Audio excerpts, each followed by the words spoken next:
Hey, everybody, and welcome back to Unfiltered with me, Matt Farnsworth. I want to talk today about my story, who I was, and how emotional sobriety changed my life.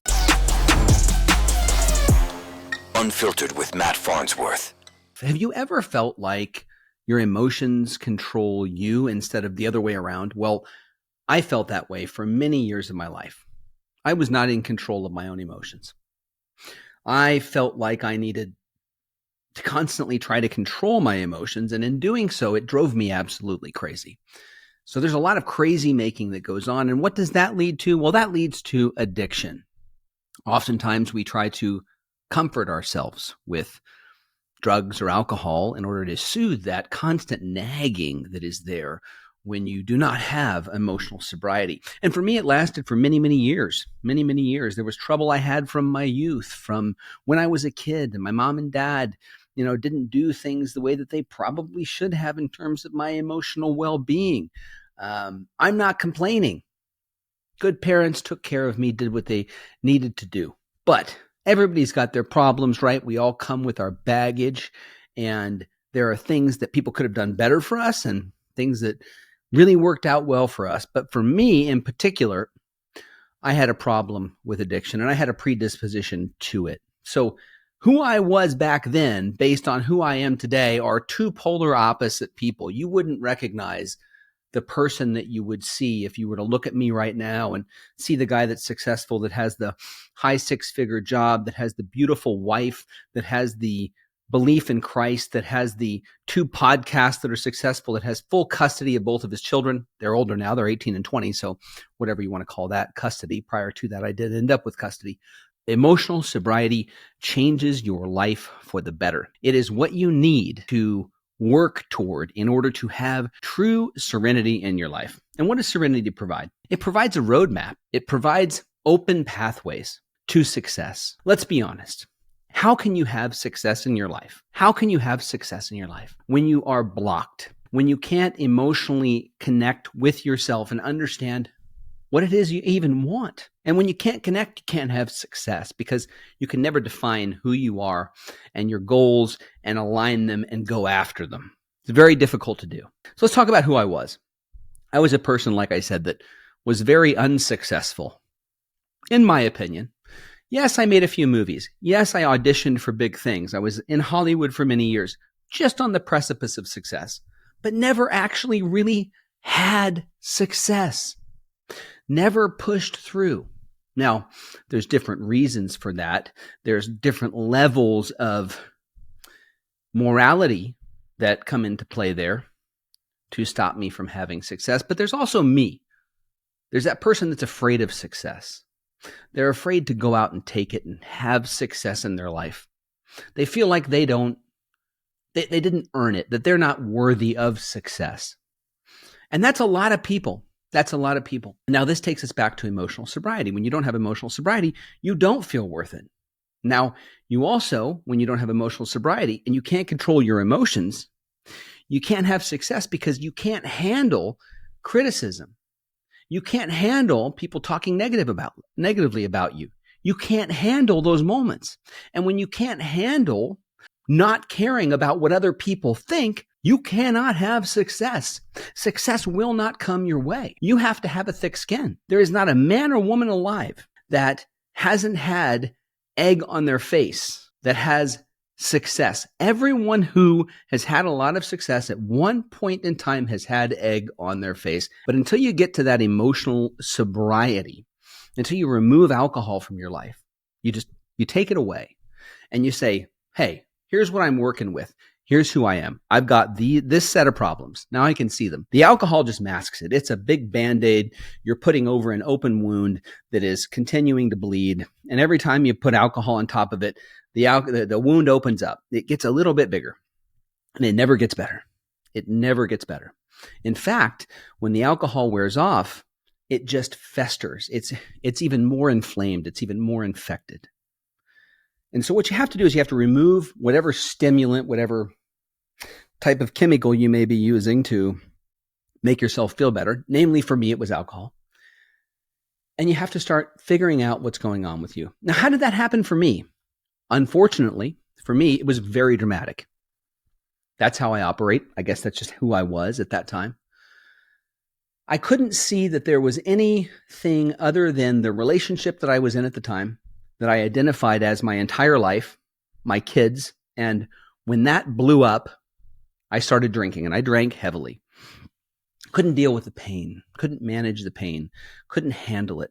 I go back to an old saying called king baby. This is a touchy point for a lot of people today in modern society because people are such wimps today. They're so weak and they're so kind of unable to have any sort of meekness and self-control that they can't handle being told that they didn't win or that they didn't get first place or they need an award for last place. There's this idea in society now that everyone needs to be accepted and everything is okay and everybody's good.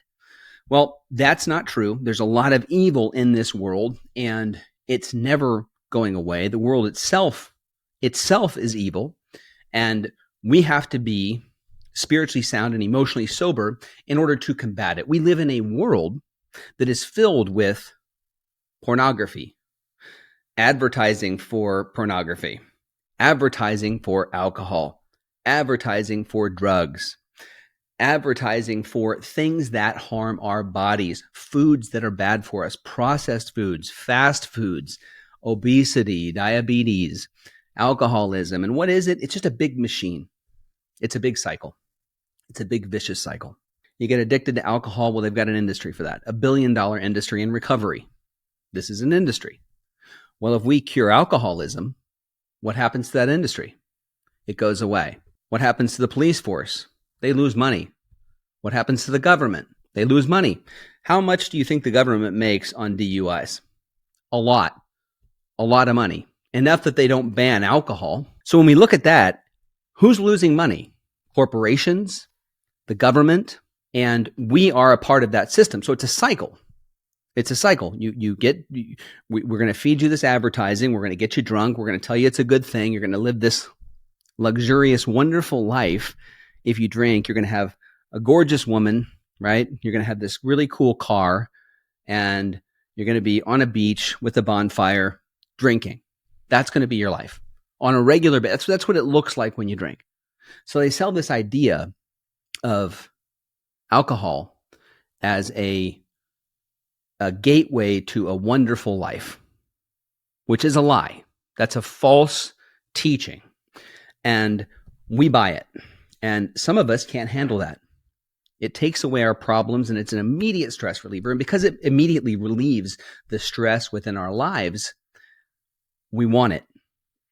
And it is the only chemical out there that actually causes you to be more stressed when you do not have it. So when you don't have the alcohol and you had it, say 2 days ago, you had 2 drinks, your cortisol levels are going to spike and you're going to want that booze more than you've ever wanted it before. And you're going to desire it. And it's going to cause you stress. It's going to make you gain weight. It's going to make you look older. It's going to hurt your ability to function and think and sleep. All of those things are going to be happening to you. This is not something you want, okay? Because you can never attain emotional sobriety if you're in the cycle, if you're in this vicious cycle. Now, some people can manage to drink occasionally and not have a problem. I say good for you, but I also say any amount of drinking is not worth it.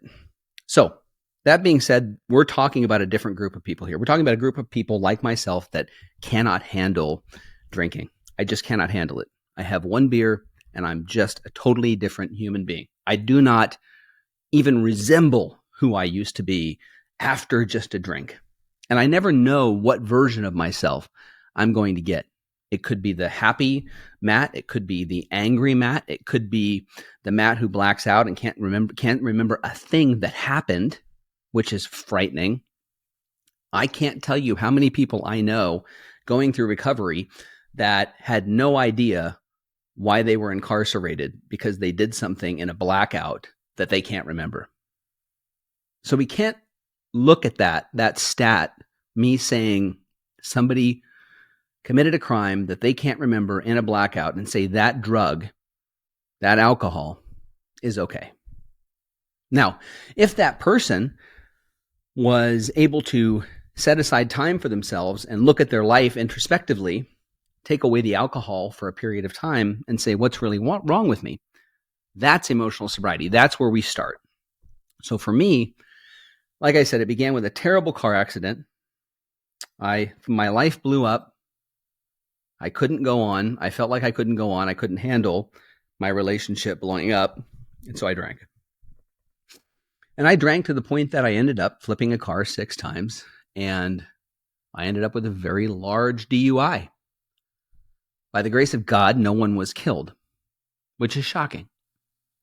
I was an inch and a half from being paralyzed from the waist down due to breaking my neck during the accident. So as I flipped the car, I passed out. And the old saying is people that are drunk often survive the accident because they're like a rag doll. They have no control of their body, so they kind of just go with the accident. When people get into accidents, oftentimes they get injured because they tense up. So I am very unproud of this moment in my life, very regretful, and very apologetic for my behaviors at that time. I did not have emotional sobriety. I was not well. I was not in control of myself. Alcohol was in control of me. I used it to regulate my emotions, and when I didn't have it, I was a mess. So when I stopped and I was forced to go to recovery, things changed very, very quickly for me. I was able to finally recognize that I had a lot of issues that I had never looked at before. There was a monster inside of me, a monster that frightened me to no end. And I used alcohol to just basically try to subdue that monster, keep that monster at bay. When I went into recovery, I took that monster out. And I said, hey, nice to meet you. Who are you? And what's your problem? Like, seriously, why are you doing this to me? And what I found is that I was a very insecure person. I was afraid of everything. I had kind of a big ego, considering that I was not very successful. I didn't have a solid family. I was not a man at the time. I was not a man at all. I did what I could. I wasn't a terrible person per se, but how does one assess what terrible really is? I've always been afraid of people that say, I'm a good person. That's a frightening thing. If somebody says that, you just take a step back and say, well, it was very, very nice to meet you, or thank you very much, and take a step aside. Stay away from that. Because when people claim to be a great person, they're often not. And at that time, I never said, I'm a good person. I finally realized that I wasn't. I think I was just blind. And I think the alcohol blinded me. And I think it blinds many, many people. And I can understand that. I really can, because I was there. Have you been there? Has this happened to you? Because it happened to me. And I stopped. I finally stopped, and I looked at it and I said, I have a lot of childhood issues. And I started to work through those issues. So bottom line here is stopping the booze, stopping drinking, and taking a look at why you do it, why you drink. That's the root cause of your addiction. It's not anything else other than you not being able to manage your emotions and using a very easily accessible and a chemical that is legal to, in our world, legal to anesthetize and take care of that stress that you're feeling.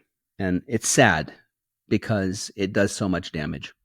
So when I finally stopped, I realized I needed to work on those issues. And I did. And how did I work on those issues? I started journaling about it. I talked about it. I went to a group. I spoke about it. I let my feelings be known, and I opened up about who I was. I finally learned that key topic in there, that key topic that you need to learn, that key phrase that everyone seems to miss is humility. Humility. I wasn't perfect. I didn't need to be perfect. And for so many years, I thought that I did. I thought I need to be perfect for everyone. And I was trying to make my parents happy and be this wonderful, amazing A-list actor person who was super, super wealthy. And I had to live up to this expectation that everyone had of me and that I had of myself. And it made me crazy because I never really accepted me. I never really said, here's all the baggage that I have. Here's all the stuff that's gone on with me. And I'm really okay. And so once I started to do that, I realized I can be okay, even if there's problems. I can be okay under immense amounts of stress, immense amounts of pressure. And I can tell you that the success of a man, the success of a person in the world directly correlates their ability to have fortitude during very, very difficult times. Seeing through the difficult times with fortitude without folding, without falling apart, is strength. That is strength. Keeping it together for your family. Being the person that is the rock that people can go to. This doesn't mean you don't express your emotion.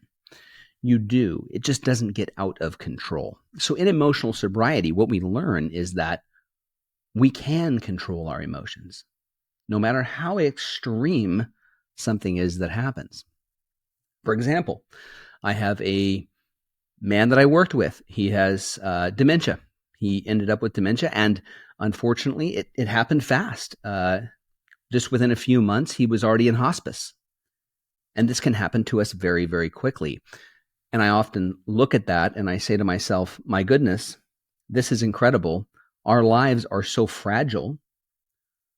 Why do we want to spend it drinking, upset, in torment, in calamity, not getting along with our spouses, not getting along with our families? Why do we want to live this life? Why do we want to put ourselves through things we don't want to be put through because we can't learn the words no? No to ourselves and no to others when they ask us to do things that will cause us issues. And this is another step in the process. Emotional sobriety opens you up to be able to identify the problems and the triggers that you do have until you can actually look at yourself and say, here are the problems that I have. You can't identify, if you can't identify a problem that you have, you can't address it. Therefore, you can't see what the root cause of that problem is. So awareness of yourself, awareness of what causes you to have abhorrent feelings, to have feelings of a need or a desire to want to use alcohol is absolutely critical in recovery and recovering from alcoholism. You don't need an AA meeting to tell you that you're an alcoholic. Does it help? Of course, in the beginning it does, because you're identifying as an alcoholic. I am Matt. I am an alcoholic. We have a disease that reminds us every single day that we don't have it. So it wakes up and it taps you on the shoulder and it says, hey, guess what? You don't have that disease, by the way. You're going to be fine. You can drink today. Don't worry about it. There'll be all kinds of excuses that will pop up. Your brain will give you lots of excuses and reasons why you should be able to drink. So again, what are we back to? We're back to fortitude. How do we get to fortitude? Emotional sobriety. How do we get to serenity? Emotional sobriety. How do we get to identifying an awareness of who we are and what our problems are? By becoming emotionally sober, which is all about awareness. Awareness of who we are, why we make the decisions we make, and changing that pattern. Changing that pattern. Only when we can see that we are making the wrong decision can we start to make a new decision. And that is emotional sobriety. That is how it works. You will start to see that there are certain people in your life that definitely cause you a problem. There's no doubt about it. They cause you a problem, but you were never really aware of it because you were in the sickness. You were in the problem making. You were wrapped up in that calamity and you enjoyed it. A lot of us enjoy it. We enjoy the calamity and the chaos that comes along with alcoholism. There's an excitement to the battle that takes place because so many people are afraid that when they become emotionally sober, they're going to be bored. This is going to suck. My life is going to be terrible because now I've taken away alcohol and it's the only thing I really love to do. What am I supposed to do? Go to a football game and not drink? Go to a party and not drink? Go to a Super Bowl party and not drink? Go out to dinner with my friends and not drink? What are we going to do? What are we going to do? And if this is the way that you think at all, you have a problem. You have a problem with alcohol. Okay, my friend? I love you, but you have a problem. And you need to address it, because when you do, life becomes amazing. Okay? It becomes amazing. It doesn't become boring. It becomes so rewarding, so fulfilling.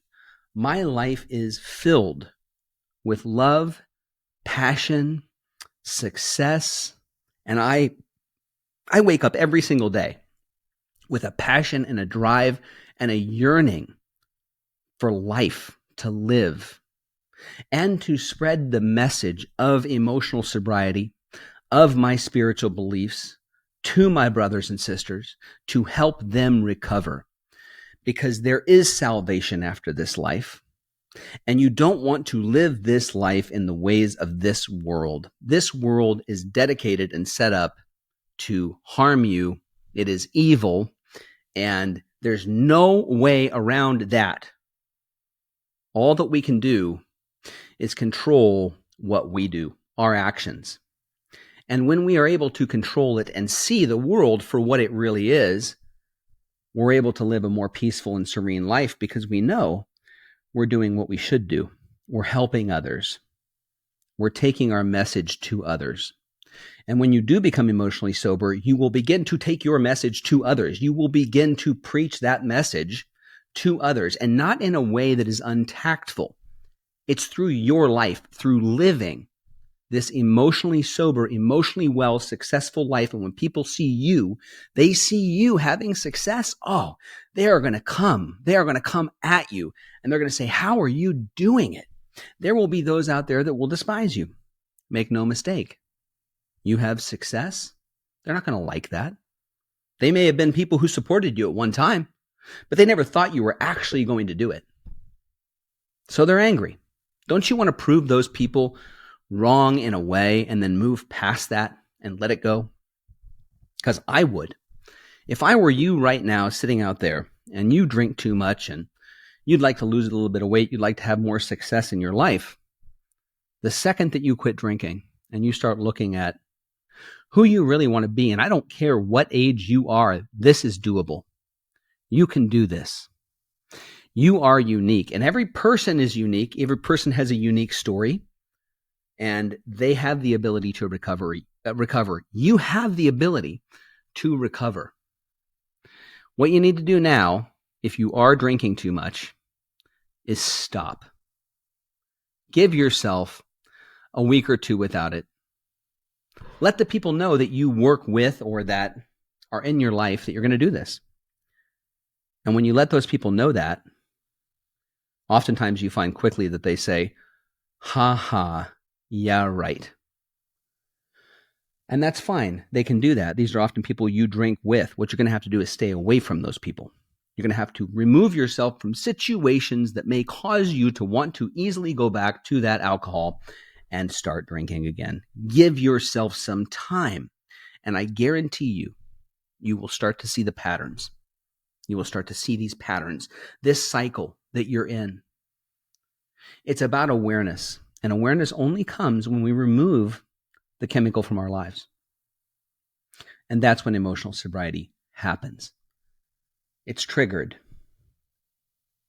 We as human beings can't help but start to look internally. We're suffering. You will suffer without the alcohol for a bit. You will think your life is boring. You will think everything has ended, but it hasn't. What emotional sobriety does is it gives you the ability to meet that person that you are meant to be with, because you are clear-headed. You are making an emotional decision, a connection to be with someone that you really do truly desire and love. It is not a chemical-fueled choice. Chemical-fueled choices backfire 90% of the time. And so many of us use alcohol as a social lubricant. Dating, sexual activity, vacations, Um, Anytime we are doing something new that could cause us social anxiety, we use alcohol.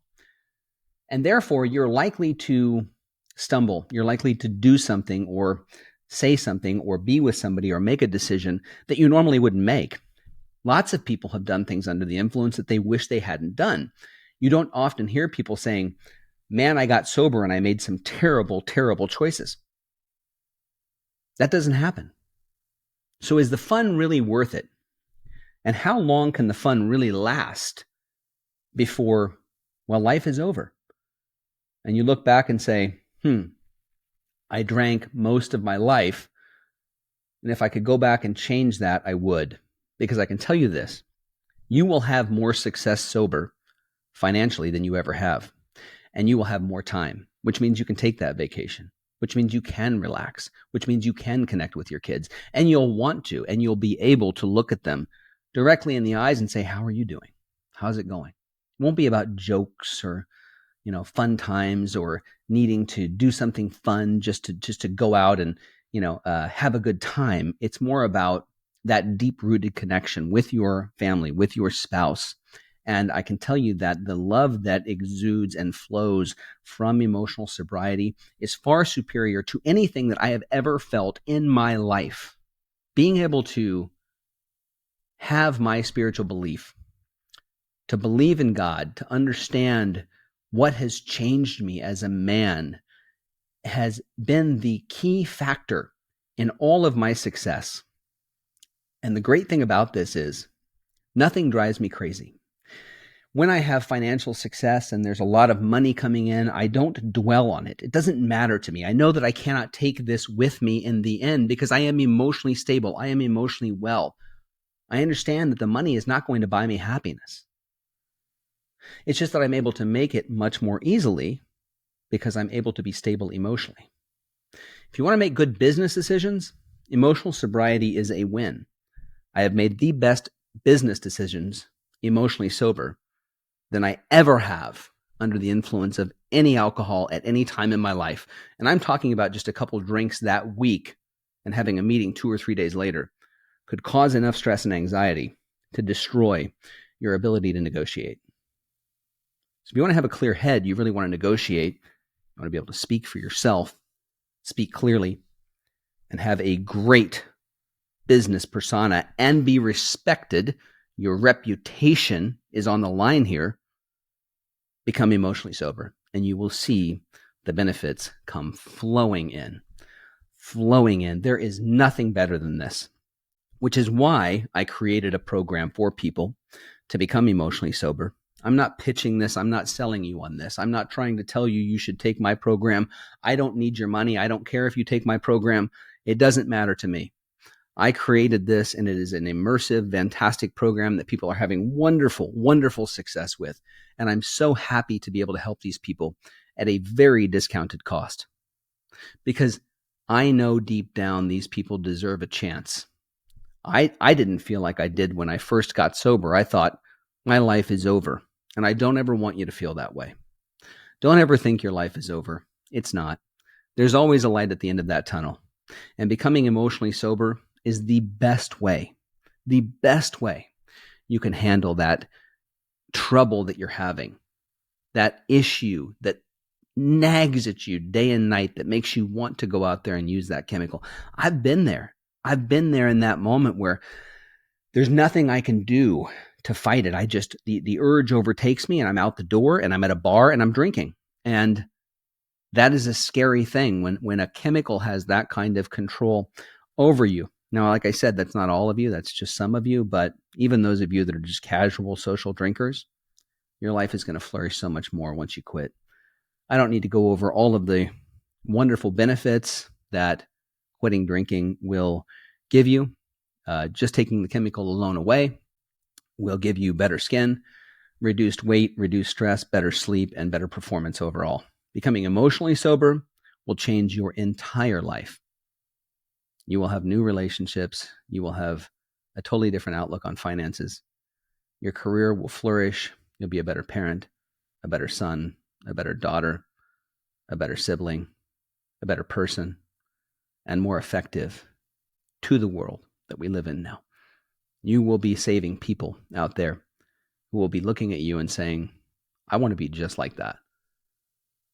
That is what emotional sobriety does for you.